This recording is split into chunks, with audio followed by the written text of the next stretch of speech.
Hello there, Gadget fans. Now, if I look or sound any different today in this video, then it is because I am using my new Razer Siren microphone and my Razer Kio camera as well. So thank you to Razer for sending those over. Hope they are making me look and sound good. Today I want to talk about the next generation of games consoles. Sony still hasn't even shown us what the PlayStation 5 actually looks like, though we have seen the controller. Meanwhile, the Xbox Series X, Microsoft is clearly aware that people think that it looks quite similar to a fridge if their recent presentation is anything to go by. So all that said, what next generation games am I interested in? Well, I've had my eye on Watch Dogs Legion since it was announced at E3 2019. This game takes place in a post-Brexit Britain and it's fairly dystopian view of London. I'm interested to play that because it'll be a familiar setting, although under very different circumstances, and because Ubisoft is introducing this interesting feature where you can play as any character. So you're recruiting Resistance members and you can choose any character you come across, and they all have different abilities, so I'll be really interested to see how that pans out. Also from Ubisoft, there's an interesting looking game called Gods and Monsters. We haven't seen a lot from it, but it's very, very colourful, very pretty, and it's from a team who works on Assassin's Creed Odyssey, and it's all about mythology, as you can guess from the name. So it's an open world action-adventure game, and you get to fight mythical beasts with powers given to you by the gods.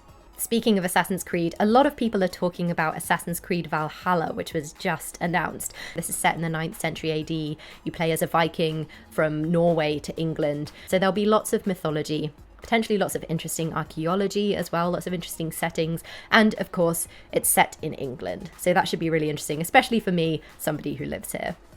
And for something quite different, there was a game in the Xbox Series X presentation called Call of the Sea, which is set in the 1930s South Pacific and features a woman who is looking for her husband's missing expedition. It's really, really colourful, it looks really pretty, and this is a really interesting setting that I don't think I've played in before.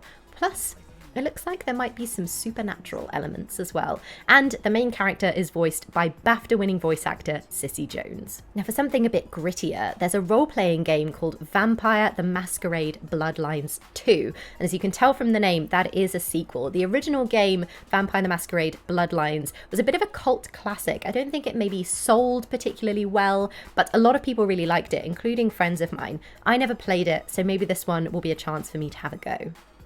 And finally, it would feel remiss to talk about next generation games without mentioning Cyberpunk 2077.